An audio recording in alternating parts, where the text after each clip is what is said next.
क्षमा का अर्थ होता है वैसी चित्त की दशा जहाँ क्रोध व्यर्थ हो जाता है।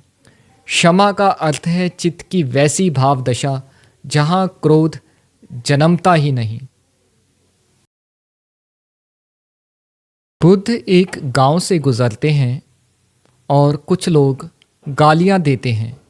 बुद्ध उनसे कहते हैं, अगर तुम्हारी बात पूरी हो गई हो तो मैं जाऊं? उनमें से एक आदमी कहता है कि क्या आप पागल हैं, क्योंकि हमने बातें नहीं की हैं, गालियां दी हैं। बुद्ध कहते, अगर पूरी ना हुई हो बातचीत तो जब मैं लौटूंगा तब थोड़ा ज़्यादा समय लेकर यहाँ रुक जाऊंगा, लेकिन अब मुझे दूसरे गांव जल्दी पहुंचना है। निश्चित ही वे दो तरह की भाषाएं बोल रहे हैं। उस गांव के लोग गालियां समझ सकते हैं, गालियों के उत्तर में गालियां दी जाएं, यह भी समझ सकते हैं गालियां क्षमा कर दी जाएं। बुद्ध कह दें कि जाओ, मैंने माफ़ किया तुम्हें, यह भी समझ सकते हैं। लेकिन बुद्ध कहते हैं, तुम्हारी बात अगर पूरी हो गई हो तो मैं जाऊं? ना क्रोध है ना क्षमा। गालियां जैसे दी ही नहीं गई, और अगर दी भी गई हैं तो कम से कम ली तो नहीं गई हैं।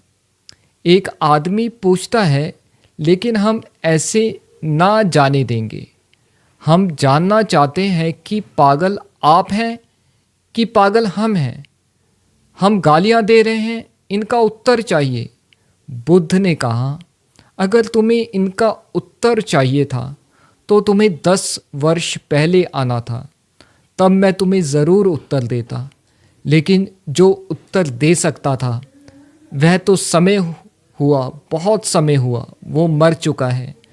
तुम गालियां देते हो, यह तुम्हारा काम है, लेकिन मैंने तो बहुत समय पहले ही गालियां लेना बंद कर दिया। देने की जिम्मेवारी तुम्हारी है, लेकिन अगर मैं ना लूं तो तुम क्या करोगे? कम से कम इतनी स्वतंत्रता तो मेरी है कि मैं ना लूं, और अब मैं व्यर्थ चीज़ें नहीं लेता। तो मैं जाऊं अगर तुम्हारी बात पूरी हो गई हो। पर लोगों को तो बड़ी मुश्किल है। बुद्ध गालियां दे दें तो भी लोग घर शांति से लौट जाएं। बुद्ध क्षमा कर दें और कहें कि ना समझ हो तुम्हें कुछ पता नहीं, तो भी लोग घर शांति से लौट जाएं। लेकिन अब इन लोगों की नींद हराम हो जाएगी, क्योंकि यह बुद्ध इनको अधर में लटका हुआ छोड़ गए। इन्होंने गालियां दी थी, नदी के एक तरफ से सेतु बनाया था, दूसरा किनारा ही ना मिला। इन्होंने तीर छोड़ा था, निशाना ठीक जगह लगे, हर्ज नहीं, गलत जगह लगे, लेकिन लगे तो निशाना लगा ही नहीं। और तीर चलता ही चला जाए, निशाना लगे ही नहीं, तो जैसी मजबूरी में, जैसी तकलीफ़ में तीर पड़ जाएं, वैसी तकलीफ़ में ये पड़ गए हैं।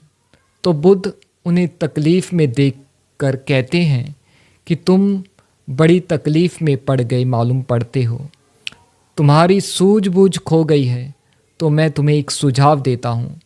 पिछले गांव के कुछ लोग मिठाइयों का थाल लेकर मुझे देने आए थे, लेकिन मेरा पेट भरा था।